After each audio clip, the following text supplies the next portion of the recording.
सदगुरुदेव की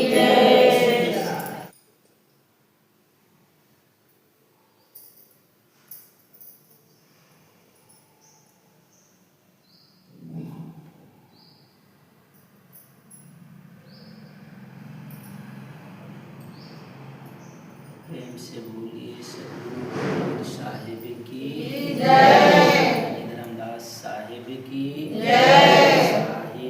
साहिब तो कल मैं आप लोगों को 3 चाबी दिया था। इसमें से सभी लोग अपने अपने यहाँ चाबी लगाकर खोलने की कोशिश किया। प्रयत्न जारी रखना चाहिए। देखो, आज नहीं खुलेगा तो कल खुल ही जाएगा। हार मानना नहीं है। हार गया, देखिए जो सूर होता है, जो वीर, वो उसी को कहा जाता है जो लड़ाई में पीछे नहीं भागता, और जो भाग जाए उसको क्या कहते हैं? कायर होते हैं।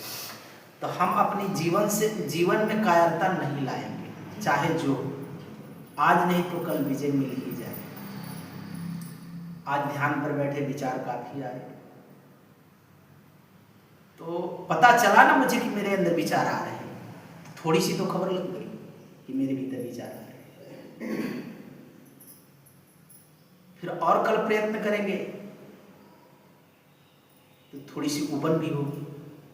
तो ये भी पता चला कि भीतर में उबन भी होते हैं। खबर पड़ गई ना कि उबन भी होते हैं। और फिर और उसी पर हम जोर लगाए रहे तो और ज्यादा विचार बढ़े, तो पता लगा कि इससे ज्यादा भी विचार आते हैं। इतना ही नहीं है, जो नहीं सोचते वो भी आते हैं। और जब यही प्रयत्न मेरा जारी रहा तो कभी कभी रुकने लगा, और जहां रुकने की गैप है, मैं बोला कि वहीं पर द्वार है। जो थोड़ा सा गैपिंग आया ना, उसमें वही द्वार है। तो जो गैपिंग है जितना ज्यादा हो जाए मेरा, क्योंकि समुद्र की लहर, तरंगे जो है वो कभी रुकती नहीं। उसी तरह से मन की कल्पना और विचार कभी मिटता नहीं है, वो आते ही रहता। लेकिन जब होश में हम होते हैं तो वो रुक जाता है। क्या होता है? रुक जाता है। आप जैसे ही ख्याल करते होंगे तो आपकी विचार रुक जाती होगी, तुरंत एक क्षण में रुकता है। जैसे ही होश गया वो बंद। और जिस होश के साथ वो बंद होता है वही हमारी होश है। तो ये प्रयत्न हमें सदा जारी रखना, ठीक है, 9 दिन तक। और आप लोग के अंदर तो इतनी प्रेम है, श्रद्धा है, और कहा जाता है कि सूर समर से पांव न टारे। तो जो सूर होता है वो अपनी पैर पीछे कभी खींचता नहीं है। और एक दिन तो बीत चुके हैं, अभी फिर 9 दिन की बात है, और 9 दिन में मुझे उस मुकाम को भी पाना है। प्रेम से बोलिए सदगुरुदेव की जय, सदगुरु कबीर साहिब की जय। आज है आप लोगों की, क्योंकि पहले मैं बीजक में आप लोगों को 38वीं रामायणी तक बता चुका हूँ। आज 39 रामायणी, 39। और इस रामायणी में सदगुरु कबीर साहब बताते हैं कि जो इस्लाम धर्म है, मुसलमानों का जो धर्म है, जो मोहम्मद साहब ने इस संसार में इस्लाम धर्म चलाया, और वो इस्लाम का प्रचार प्रसार किया, उनके विषय में बताते हैं कि उनको खुदा मिला कि नहीं मिला, और ये लोग धर्म कैसे चलाए। और हिंदू तो है ही है, यहाँ पर सभी लोग अपने अपने धर्म चला ही रहे हैं।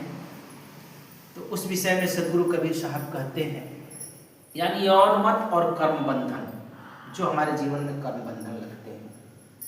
तो इस विषय में सदगुरु कबीर साहब कहते हैं कि जिन कलमा कलिमा ही पढ़ाया, कुदरत खोज तिनहु नहीं पाया। कर्मत कर्म करे करतूता, वेद किताब भय सब रीता। कर्मत सो जग भव अवतरिया, कर्मत सो निमाज को धरिया। कर्मत सुन्नति और जनेऊ, हिंदू तुर्क न जाने भेऊ।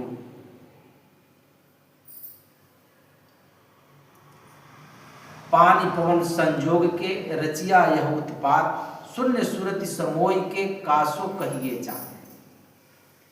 कहते हैं सबसे पहले कि जिन कलमा कलिमा ही पढ़ाया, कुदरत खोज उन्हों नहीं पाया। यानी कलमा मतलब मुसलमानों का इस्लाम धर्म का मूल मंत्र, कलमा उसी को कहते हैं जो इस्लाम धर्म है। जैसे आप लोगों के यहाँ भी मूल मंत्र होता है, हिंदुओं में भी मूल मंत्र, सबका एक मूल मंत्र होता है। तो उसमें जो मुसलमानों का मूल मंत्र होता है, तो उसका मूल मंत्र होता है, कलमा में पहला कलमा होता है ला इलाहा इल्लल्लाह मुहम्मद रसूलुल्लाह। तो ये उनका कलमा, पहला कलमा होता है। तो ला मतलब होता है पूजनीय, मतलब कहते हैं ला, जो पूजनीय है, तो उसके बारे में ला मतलब पूजनीय। रसूल मतलब भेजा हुआ पैगंबर। कुदरत मतलब निरंजन ईश्वर शक्ति, उसी को वो कुदरत भी कहते हैं। अच्छा, किताब मतलब कुरान, और नमाज मतलब प्रार्थना। जैसे आप कहते हैं कि प्रार्थना करना है, तो उसको नमाज कहता है, नमाज गुजारता है।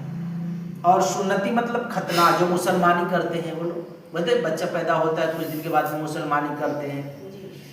तो भेव मतलब भेद यानी रहस्य को। पानी पवन मतलब वीर्य और प्राण संजो करके, मिला करके इस सृष्टि की रचना रची गई। और समोय के मतलब मिलाकर। अब सदगुरु कबीर साहब कहते हैं कि जिन मोहम्मद साहब ने कलयुग में प्रथम अरब देशवासी मनुष्य को कलमा मंत्र पढ़ाया, कहते हैं ना कि जिन कलमा कलिमा ही पढ़ाया, कुदरत खोज उन्हों नहीं पाया। तो उसी को कह रहे हैं साहब कि जो कलयुग में प्रथम बार कलमा मोहम्मद साहब ने जो पढ़ाया, हजरत मोहम्मद उनका पूरा नाम था, तो मोहम्मद साहब ने जो उनको कलमा मंत्र पढ़ाया और अपना एक नया मुस्लिम इस्लाम धर्म चलाया। क्योंकि पहले क्या था, यहूदी धर्म था। क्या था? यहूदी से, उसमें से इस्लाम निकला।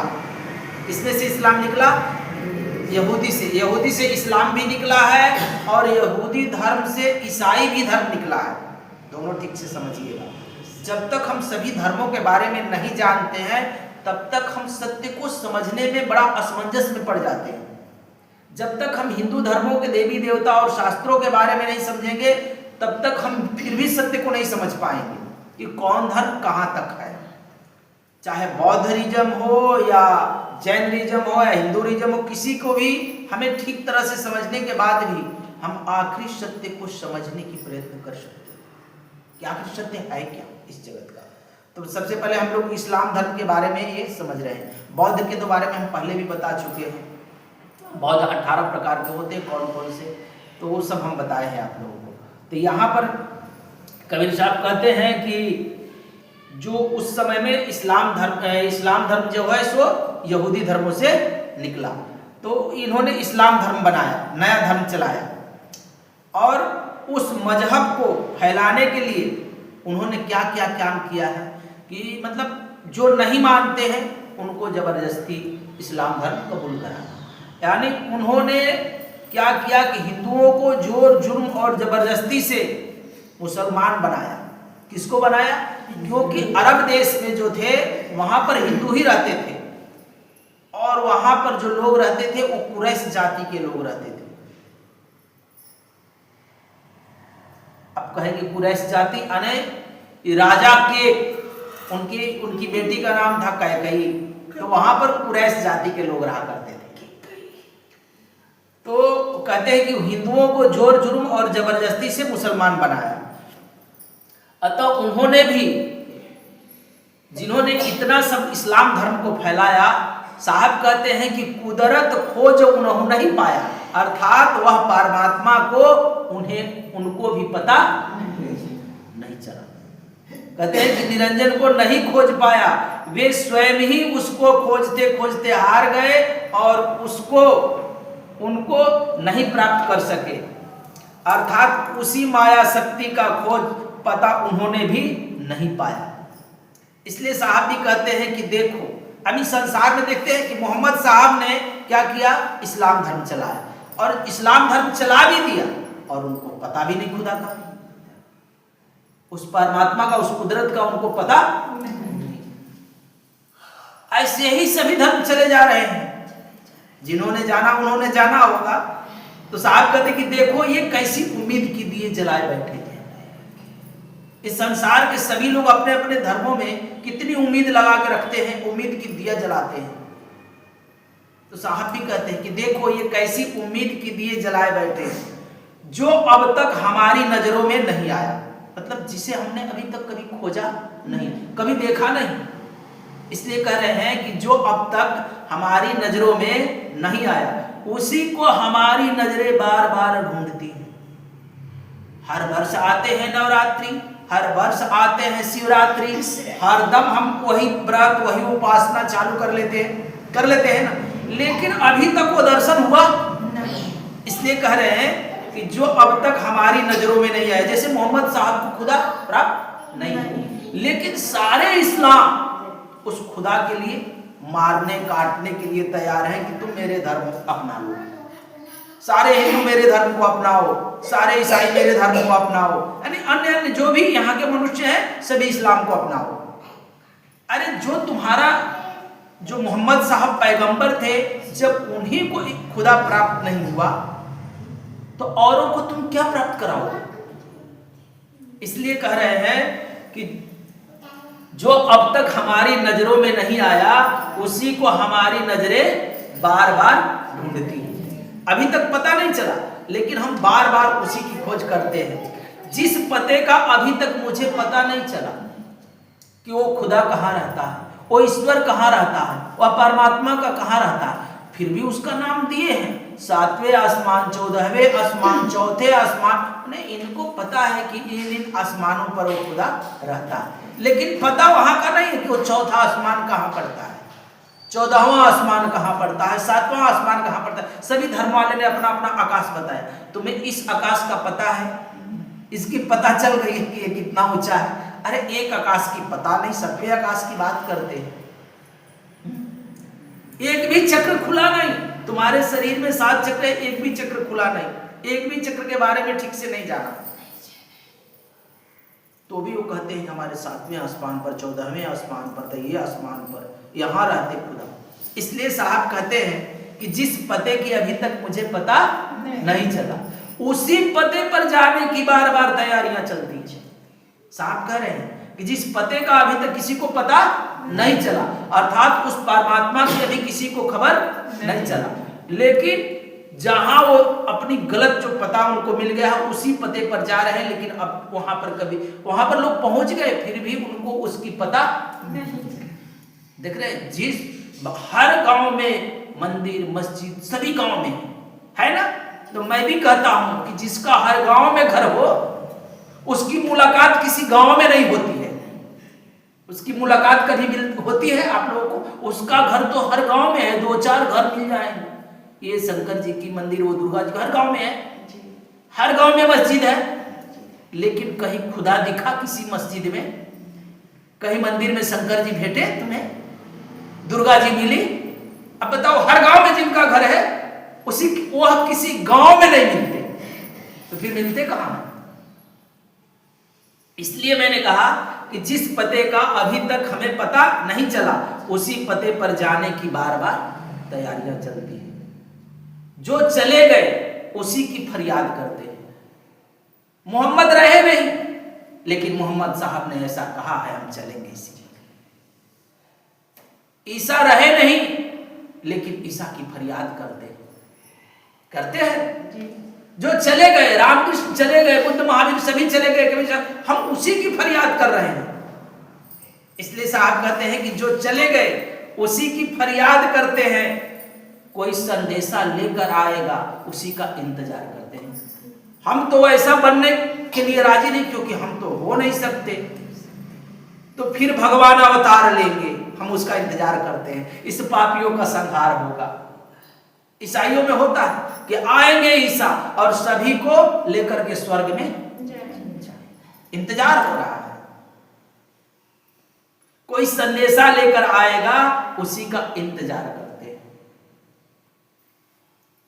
जो चले गए वो कब लौट कर आए? कभी किसी ने देखा जो चला गया वो आया आपसे मिलने के लिए? इसलिए साहब कह रहे हैं कि जो चले गए वो कब लौट कर आए। हम अपनी नासमझी पर भी पता लग गया कि हमारी ये नासमझी है, मिलता उलता नहीं, हमारे पुरखे कितने चले गए उनको पता नहीं लगता, लेकिन हम अपनी नासमझी पर भी एतबार करते हैं कि हमारा जो धर्म है वो बहुत अच्छा है, एतबार है मुझे, हमें कोई सत्य वत्य मार्ग पर चलना नहीं है। इसलिए संतों ने गली गली में जाकर के सत्य मार्ग दिया और कहा कि उस परमात्मा का तुम स्मरण करो। लेकिन ये लोग अपनी जहां उन्हें मिला नहीं, जो खबर नहीं पड़ा, उसी पर जाने की ये बात सदा करते रहते हैं। वैसे ही मोहम्मद साहब भी, उनको मोहम्मद साहब को भी खुदा मिला, कुदरत की पता नहीं चला, वो माया शक्ति का पता नहीं पाया। और हिंदू और मुसलमान ये दोनों अपने अपने मत के अनुसार बलिदान और कुर्बानी आदि कर्म करते रहे, यानी कर्म कर कर कर बनते रहे। और कैसा कर्म करते रहे ये, इसलिए वेद और कुरान उनके लिए सब निष्फल हो गया, क्योंकि अपना अपना अलग अलग कर्म करते रहे। क्योंकि वेद पुराणों में तो यही कर्म करने की बातें दी गई है, कुरान में भी बलि यानी कुर्बानी बताई गई और वेदों में भी बलि बताया गया। तो ये तो तरह तरह के तमाम प्रकार के कर्म करते रहे। और कर्म निष्ठा, हवन करो, पूजा करो, पाठ करो, व्रत रखो, उपासना करो, ये सब नियम दिए गए। इनको भी रोजा दिया गया, कुर्बानी करने के लिए दिया गया, जकात निकालो, खैरात निकालो, तुम्हें भी दान करो, धर्म करो, पुण्य करो, करना चाहिए। हम नहीं करेंगे, नहीं करना चाहिए, हम विरोध नहीं कर रहे हैं, करना चाहिए। लेकिन ये जाता कहाँ, इसकी भी तो पता करनी चाहिए, करना चाहिए। लेकिन ये जाता कहाँ, इसकी भी पता करना चाहिए। तो कहते हैं कि ऐसे ऐसे माने शुभ और अशुभ दोनों कर्म कराए हैं इन लोगों ने, हिंदू हो या मुसलमान। तो साहब कहते हैं कि कर्मों के ही द्वारा माता पिता के संबंध से जीवात्मा का संसार में जन्म होता है, और कर्म करने से ही माता पिता के माध्यम से संसार में भव बालक भग द्वारे आया। पहले प्रथम रामायणी में मैं बताया हूं कि भग द्वारे भग बालक आया, भग भोगी के पुरुष कहाया, अविगत की गति काहू न जाने। जो अविगत है, जो वह परमात्मा है, उसकी गति मुक्ति कोई जाना नहीं। उसी तरह से साहब कहते हैं कि यहाँ पर कि माता पिता के संबंध से जीवात्मा का संसार में जन्म होता है, और कर्मों के ही द्वारा नामकरण आदि षोडश संस्कार भी कराया जाता है। अर्थात कर्मों ही के द्वारा जीवात्मा माता के गर्भ में यानी पेट में संसार में अवतार अर्थात जन्म लेता है, और कर्मों ही के द्वारा वह नाम को धारण करता है। सुन्नति और जनेम अर्थात यज्ञोपवीत और संस्कार भी कर्म ही है। जो यज्ञोपवीत करते हैं और संस्कार करते हैं, कहते हैं ये भी कर्म है। सब कुछ को कर्म से ही जोड़ा। जो हमारे संबंध है, जैसे पुत्र जन्म लेता, वो भी एक प्रकार का क्या है, कर्म है। धर्म नहीं, क्या है, कर्म है।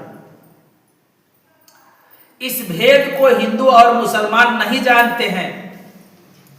माता पिता के रज वीर रूप पानी और प्राणवायु के संयोग अर्थात संबंध से यह स्थूल शरीर रूपी उपाधि, यानी ये स्थूल शरीर का बखेड़ा खड़ा हो गया। माता पिता के माध्यम से ही ये रचा हुआ, रचना हुई, अर्थात शरीर में ही आत्मबुद्धि कर, यानी कह रहे हैं साहब कि बखेड़ा रचा गया, परंतु उस अज्ञानियों ने असार कर्म जाल तथा शून्य शरीर में ही अपना ध्यान अर्थात ख्याल लगा रखा।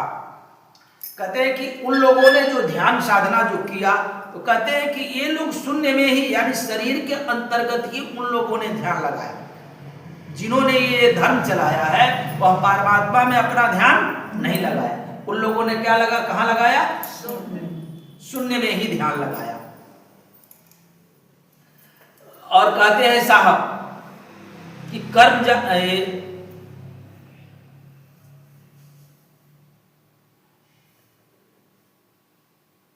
शून्य में ही ध्यान लगाया यानी ख्याल लगा रखा, अर्थात शरीर में ही आत्मबुद्धि करके सब लड़ झगड़ रहे हैं। किसमें आत्मबुद्धि कर रहे हैं, शरीर में, और शरीर से ही हिंदू मुसलमान बन रहे हैं। शरीर में ही आत्मबुद्धि भी कर रहे हैं और शरीर के को ही लेकर के झगड़ा भी यहां पर कर रहे हैं। अतएव किससे यह अमुक जाति के है, यानी किस व्यक्ति को कहोगे कि ये हिंदू है कि ये मुसलमान है, कौन किस जाति का है, तुम कैसे कह सकते हो। जबकि वह वीर्य और पानी से ही सबकी उत्पत्ति हुई है। इसलिए साहब कहते हैं कि किस अमुक जाति के इस प्रकार का कहा जाए। भाव यह है कि जब सबके शरीर रजो वीर्य से बने हैं, तब ऐसी स्थिति में किसको हिंदू और किसको मुसलमान तथा किसको ब्राह्मण और किसको शूद्र आदि कहा जा सकता है। जब एक ही मिट्टी से सब बन ही रहे हैं, तो कौन बड़ा है कौन छोटा है? कोई बड़ा छोटा नहीं, सब एक ही चीज से बना है। इसलिए मुस्लिम धर्म के प्रवर्तक जिन मोहम्मद साहब ने कलयुग में अरब अस्थाई लोगों को कलमा मंत्र पढ़ाया, यह विश्वास दिलाया था कि इससे खुदा की प्राप्ति हो सकती है। जो उन्होंने नियम दिया था, कलमा मंत्र पढ़ाया था, तो कहा कि इस तरह से तुम चलोगे तो तुमको खुदा की प्राप्ति हो जाएगी। अब यहाँ भी कहते हैं, देखते हैं यहाँ भी सब चलता है ना कि तुम इतना दान करोगे तो तुमको स्वर्ग मिल जाएगा। नहीं, स्वर्ग मिल जाएगा, वैकुंठ मिल जाएगा, जनलोक मिल जाएगा, परलोक मिल जाएगा, ये सब चलते रहता है। उनमें भी है कि इतना ज़कात करो, खैरात करो, मस्जिद बनाओ, ये सब करने से खुदा मिल जाएगा। अब उन्होंने बोला कि 5 बार नमाज गुजारोगे तो तुमको खुदा की प्राप्ति हो सकती है, किंतु वे स्वयं ही उसको खोजते खोजते क्या हो गए? हार गए। किसको? खुदा को खोजते खोजते मोहम्मद साहब खुद ही हार गए और उसको नहीं पा सके। अतः हिंदू और मुसलमान लोग एक सकाम कर्म के बाद फिर दूसरा सकाम कर्म करते रहते हैं, चाहे वेद हो या कुरान। वे सभी कर्म करने की ही रीति बतलाते हैं। सकाम कर्म से ही जीव बार बार जन्म लेता है। कहते हैं कि वेद हो या कुरान, ये सभी क्या करते हैं? सकाम यानी कर्म करने की बात करते हैं। और साहब कहते हैं कि कर्म करने के ही कारण जीवात्मा कर्म बंधन में पड़ता है, और कर्म बंधन में पड़ने के कारण ही उसका फल भोगना होता है। या तुम शुभ कर्म करो या अशुभ कर्म करो, कर्म तो कर्म होता है। क्योंकि पुण्य कर्म करोगे तो भी बेड़ी लगेगा, और पाप कर्म करोगे तो भी बेड़ी लगेगा। साहब कहते हैं कि पाप पुण्य दोनों है बेड़ी, एक सोने एक लोहे की।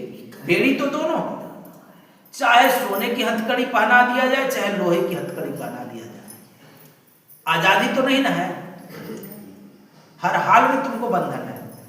इसलिए साहब कहते हैं कि बार बार जन्म लेना पड़ता, लेते हैं, और बार बार नाम रूप धरता है। अर्थात नाम रूप दोनों मिथ्या है और चेतन आत्मा सत्य है।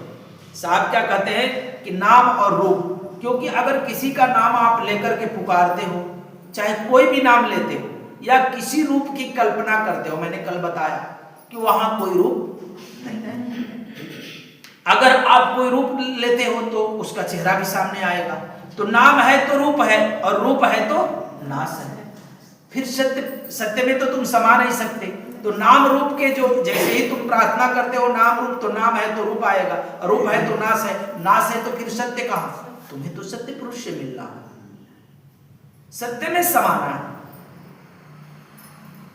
इसलिए साहब कहते हैं कि अतः नाम रूप दोनों मिथ्या है और चेतन आत्मा सत्य है। तो हमें क्या चाहिए? तो चेतन आत्मा।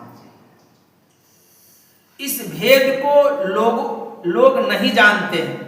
पूजा और नमाज भी उसी प्रकार का एक बाह्याचार्य कर्म है।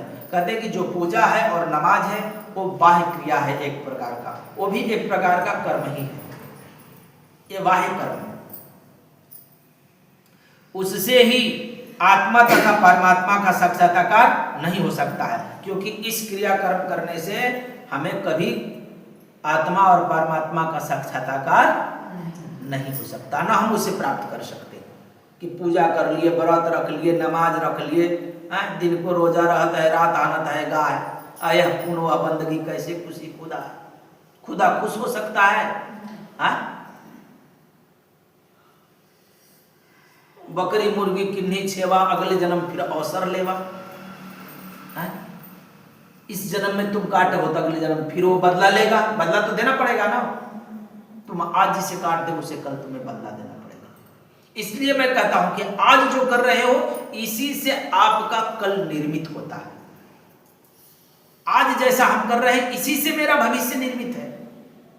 आज अच्छा करेंगे तो कल मेरा और अच्छा होगा। आज अगर यहां पर एक ईंट रख दिए तो कल आएंगे तो दूसरा ईंट रखेंगे तब ना ऊंचा होगा।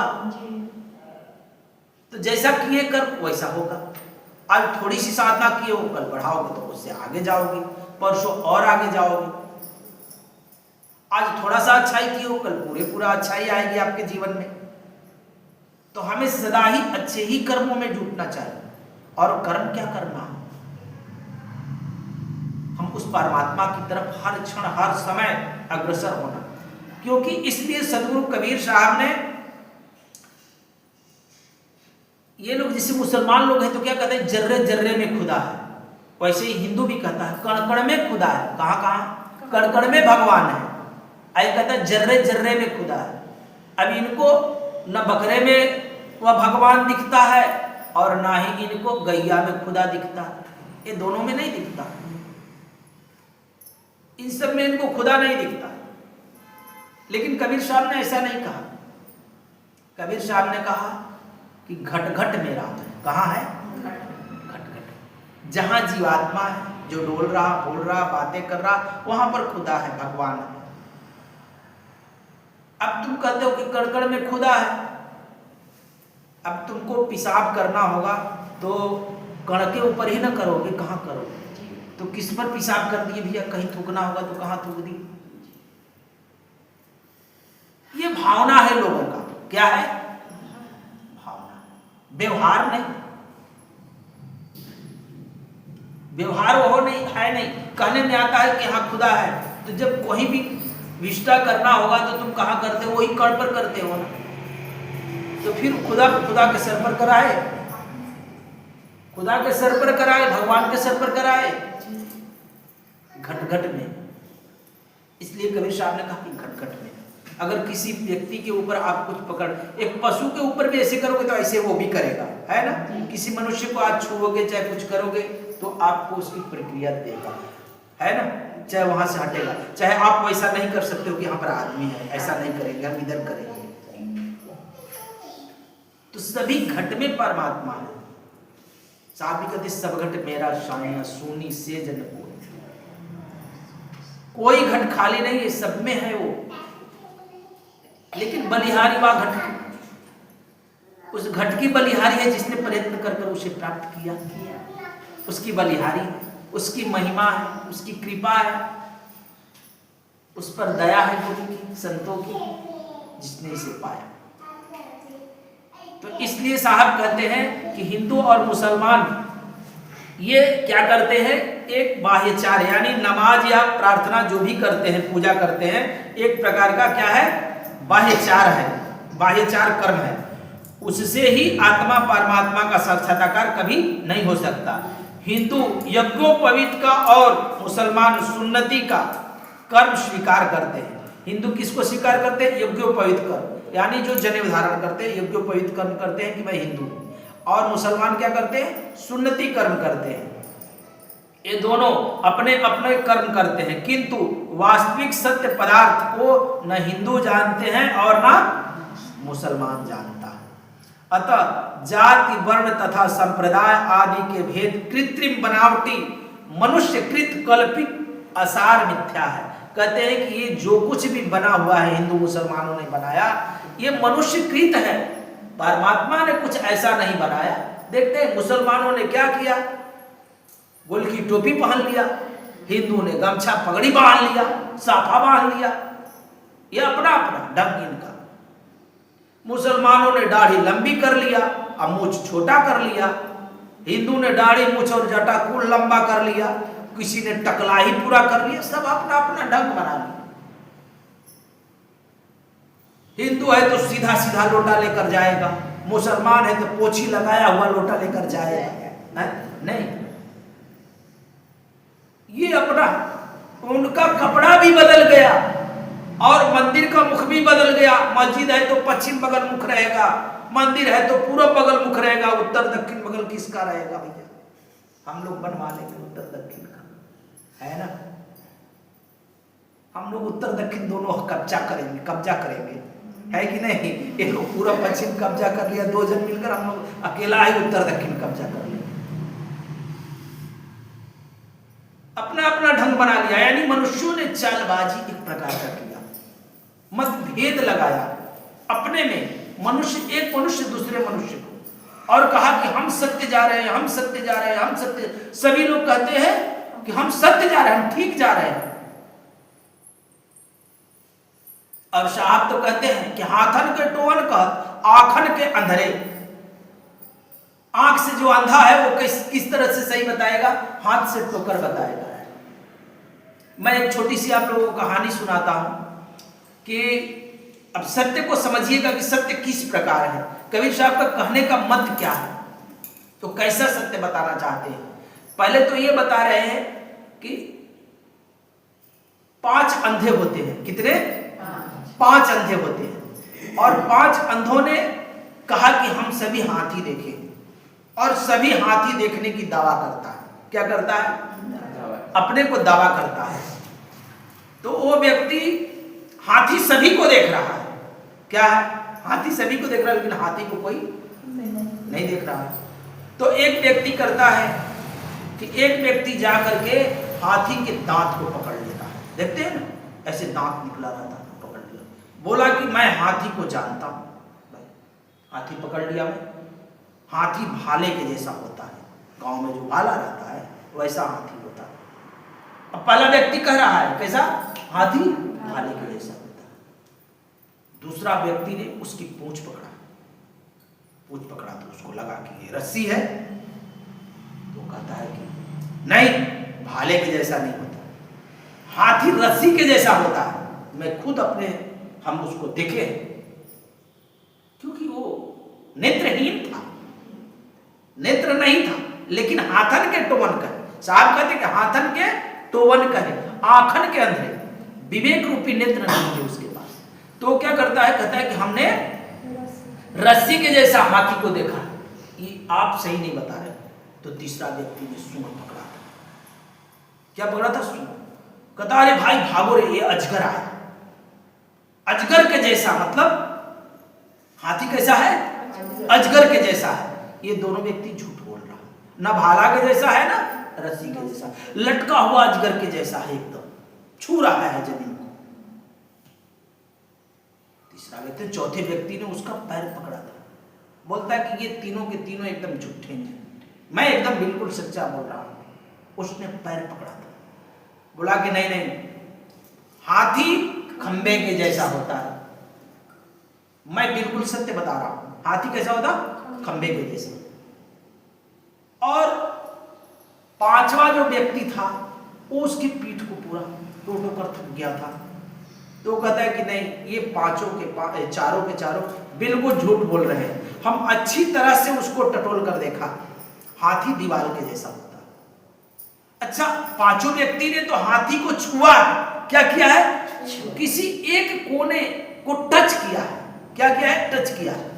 क्योंकि ये नेत्रहीन होने के कारण ये हाथी को पूर्ण रूपेण देख नहीं पा रहा। ऐसा नहीं कि लोगों ने ईश्वर का अनुभव नहीं किया, लेकिन विवेक से अनुभव नहीं किया। कैसा अनुभव किया?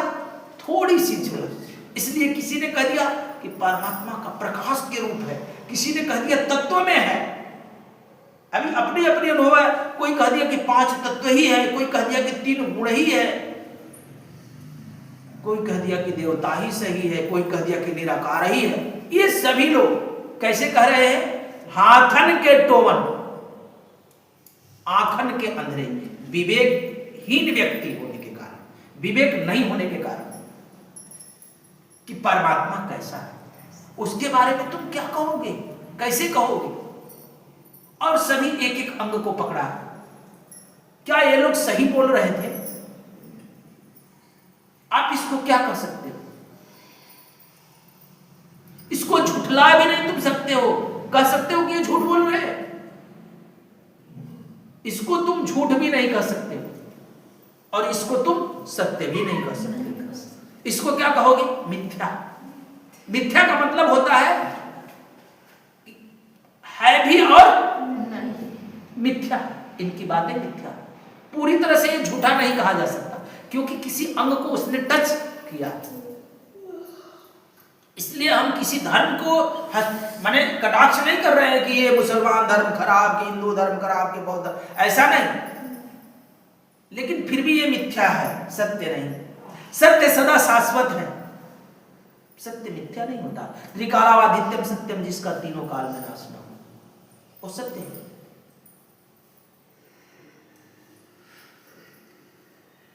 तो ये लोग कैसा बता रहे हैं, अपने अपने धर्मों की बखान कर रहे हैं सब, कि हम सत्य हैं, कि हम सत्य हैं, और जानता कोई नहीं। माथन के टोन कर रहे हैं, कैसा? विवेकहीन, यानी विवेक नहीं। ऊपर की दोनों गई, ये की गई हैरान, हृदय की आंख भी इनकी फूट गई। तो अमुक पशुओं का वध भी किया इन लोगों ने। अब कहे कबीर, जिनकी चारों फुटी तिनकर कमर, जो ऊपर की आंखों से भी नहीं दिखाई पड़ रहा कि ये जीव को मारा तो ये तड़फड़ा रहा है, ऐसे लोगों की क्या कही जाए। इसलिए साहब कहते हैं कि ये लोग वास्तविक सत्य पदार्थ को न हिंदू जानते हैं न मुसलमान जानते हैं। जाति, वर्ण और संप्रदाय आदि के भेद में कृत्रिम बनावटी मनुष्य कृत कल्पित असार मिथ्या है। आत्मदृष्टि से सभी एक है। किस दृष्टि से सभी एक हैं? आत्मदृष्टि से। फिर चेतन आत्मा में जाति, वर्ण, संप्रदाय आदि का कोई भेद नहीं होता। जब चेतन आत्मा है तो उसको क्या तुम कहोगे? उसको तो तुम हिंदू कहोगे ना मुसलमान कहोगे, उसमें क्या कहोगे? पंडित कहोगे, ब्राह्मण कहोगे कि शूद्र कहोगे? कौन सी जाति की आत्माएं हैं? एक कहोगे कि अनेक कहोगे? समस्या खड़ी होगी फिर तुम्हारे पास। कौन सी जाति की है? कोई जात पात की बात किससे कही जाए कि कौन सी जाति की इनकी आत्मा है? जन्म से तो तुम तो जाति पुकार, आत्मा कौन सी जाति की है? अच्छा, आत्मा नारी पुरुष तक की बातें आ जाती है। आत्मा नारी है कि पुरुष है, ये भी नहीं बोल सकती। ऐसे तो लोग बोलते हैं स्त्री है, इसको घर में रहना चाहिए, ये करना चाहिए, वो करना चाहिए। उसके भीतर जो रह रहा है, जो चेतना, चेतन आत्मा, वो स्त्री है कि पुरुष है? उसको शरीर से कोई तालमेल ही नहीं। जिस शरीर में है वही उसका रूप है। तो साहब कहते हैं, कहता है इसी प्रकार बहुत से हिंदू लोग भी मनमाने कल्पित हिंसा आदि कर्मों में पड़े हुए हैं। इस कारण उन लोगों के लिए भी वेद तथा कुरान का पठन पाठन करना ही केवल एक रह गया है कि वेद पुराण की बातें सदा करते रहते हैं और इनके जीवन में कुछ रह नहीं गया है। आत्मा और परमात्मा का ज्ञान कुछ रह नहीं गया। उन ग्रंथों के अनुसार आचरण न करने से, मतलब जो वो ग्रंथ में लिखा गया है उसके हिसाब से भी वो आचरण नहीं करते। कहते हैं कि उन ग्रंथों के अनुसार आचरण न करने से उनके लिए वे सब व्यर्थ ही है। हजरत मोहम्मद साहब ने पहले अरब देश में कुरैश जाति के लोग रहते थे। वे लोग मूर्ति पूजक थे। कौन से लोग थे? अरब देश में कुरैश जाति के लोग थे और वो लोग क्या करते थे? मूर्ति पूजा करते थे। किसकी पूजा करते थे? मूर्ति की पूजा करते थे। तथा वे हिंदू थे। मोहम्मद साहब ने सब मूर्तियों को तोड़वा दिया और फिर उन्होंने अपने नाम के एक नया धर्म चलाया जिसका नाम इस्लाम धर्म है। इसका धर्म ग्रंथ कुरान है। अरब देश के कुछ पढ़े हुए लोग और पढ़ी हुई महिलाओं से मोहम्मद साहब ने कुरान की रचना की है, क्योंकि मोहम्मद साहब स्वयं पढ़े लिखे नहीं थे। मोहम्मद साहब तथा मुसलमानों का कहना है कि कुरान के एक एक अध्याय खुदा ने मोहम्मद साहब के पास भेजा था। अतः यह किताब खुदाई किताब मानी जाती है। इस किताब में सिपारा अर्थात 30 अध्याय है। सभी अध्यायों में आदि अंत तक जीव हिंसा भरी पड़ी है।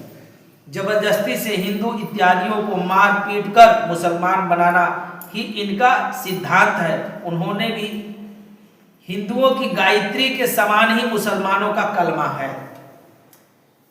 क्योंकि हिंसा से भरा हुआ गायत्री भी है, जिसको पढ़कर मुसलमान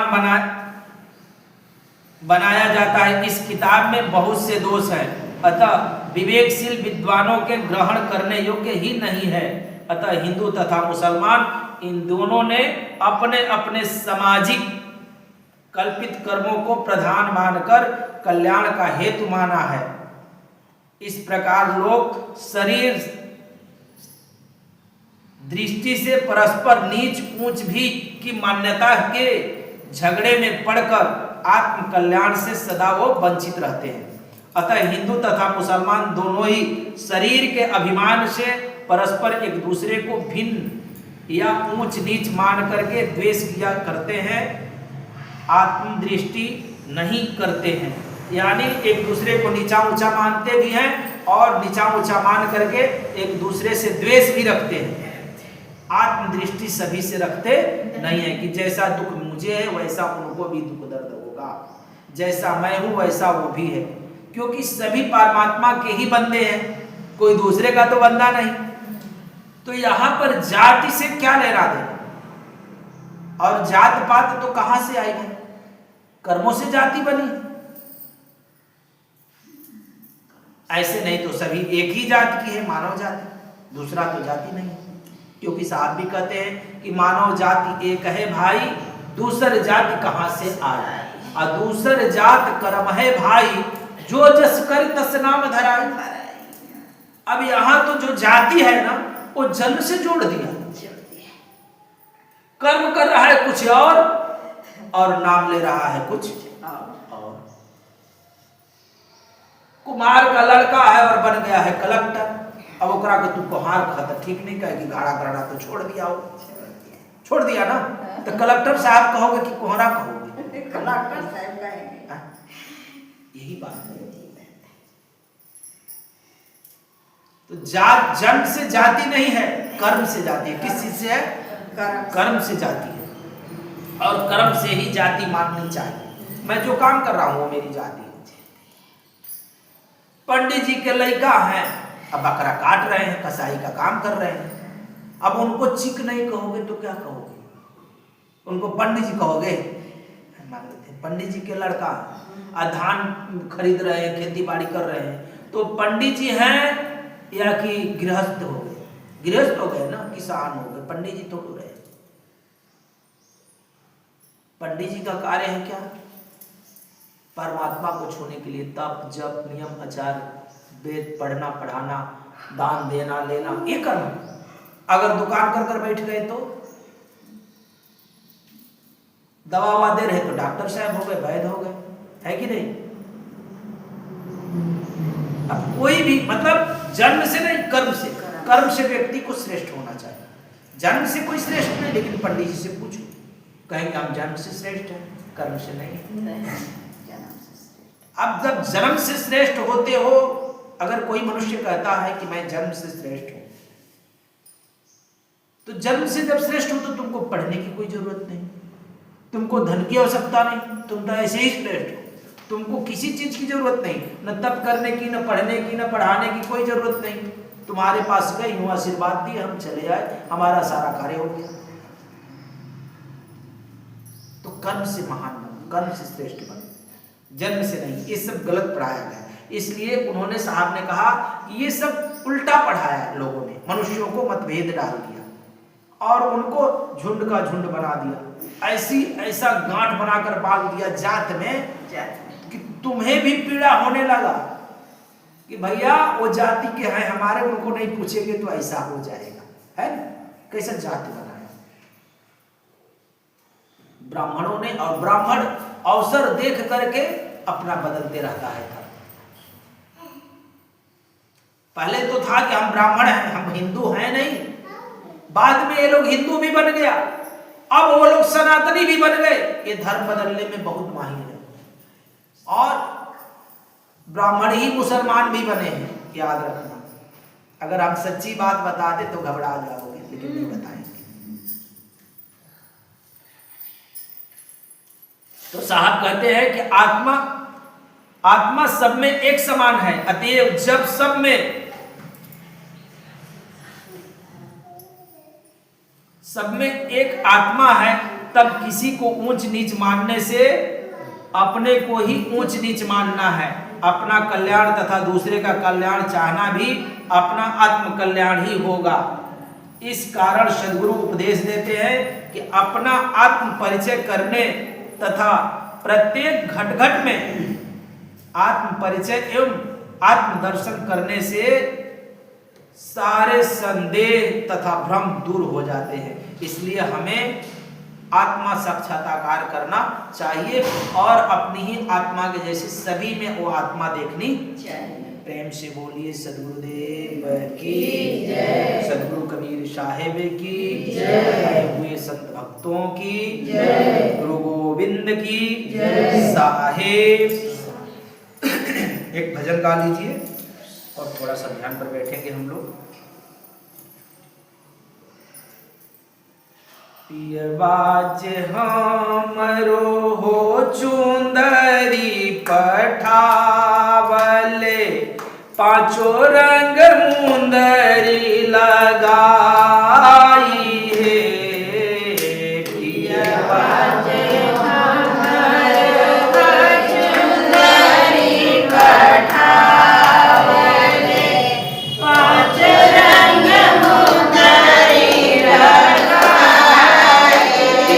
बाजे हमरो चुंदरी पठावले, पांचों रंग मुंदरी लगाई है।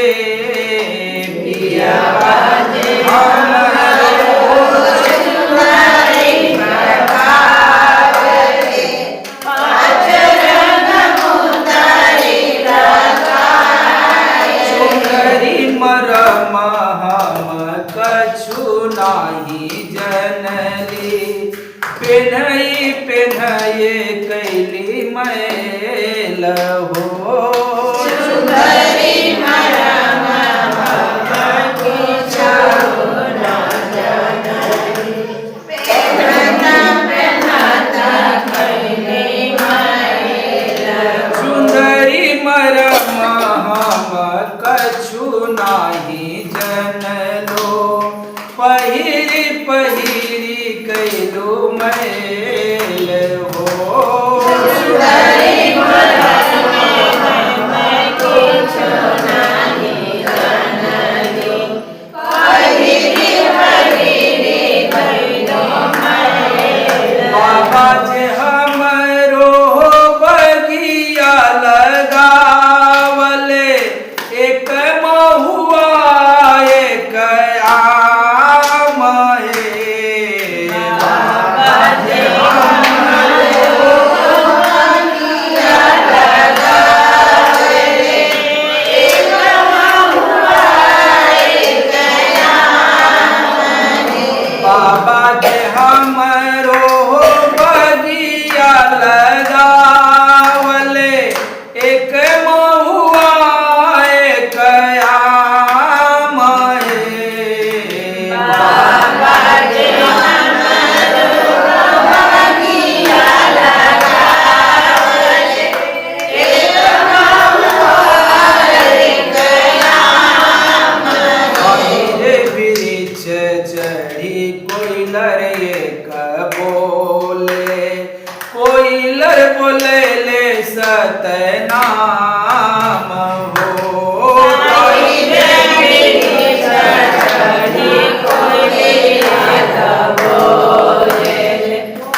बड़ी जोर है।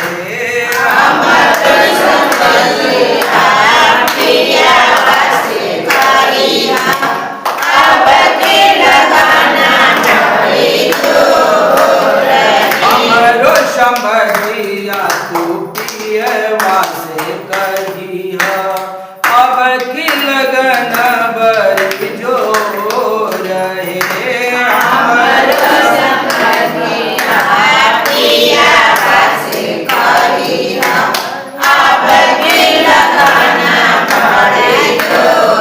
अमरपुर देशवा से धोबी एक आयल कपड़ा धोवले बड़ साफ है।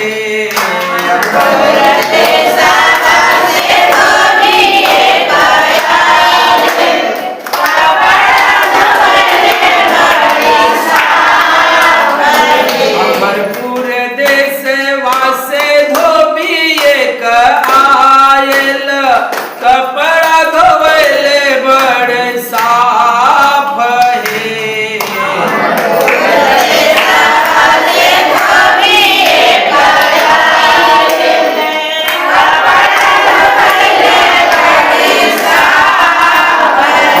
रोज कपड़ा धोई दहे धोबिया झलकत जैते वही देश हो।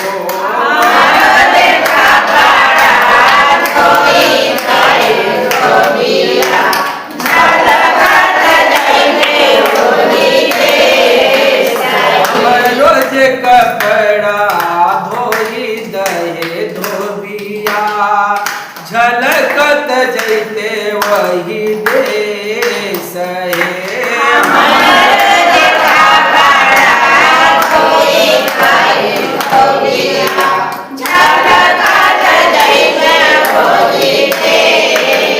झलकत जैते वही देश है सखिया झलकत जैते वही देश है।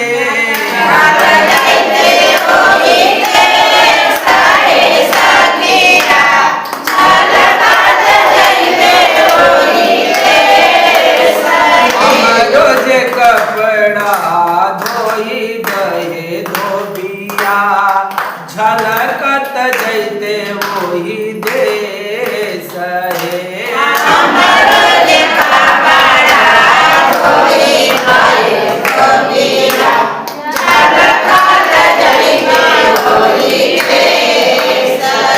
महेदास जी के सद्गुरु मिलले बैठे गुरु ज्ञान जा जय।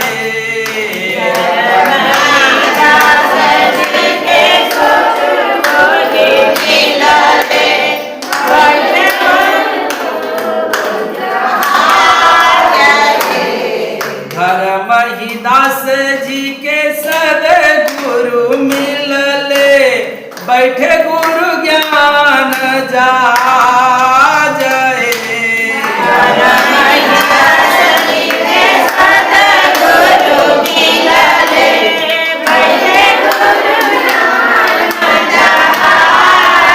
अबरी के गवना बहुरियो नयावना हीरो ना मनुष्य अवतार है। अबरी के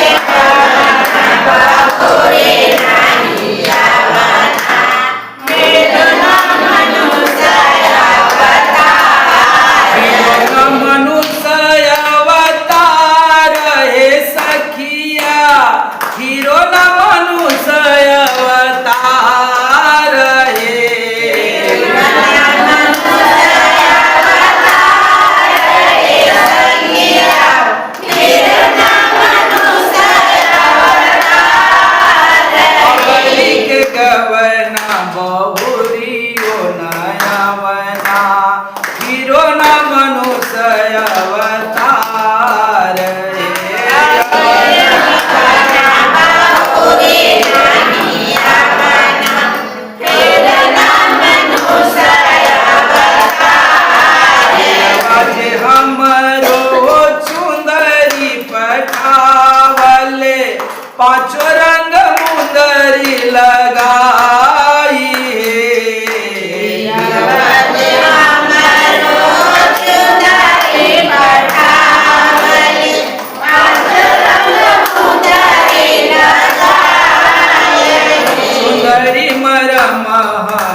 मैल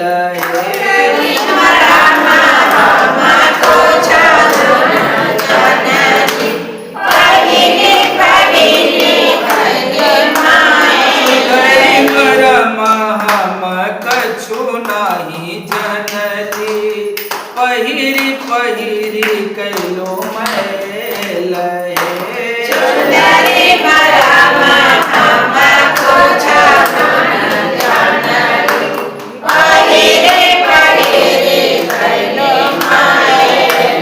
प्रेम से बोले सतगुरुदेव की जय।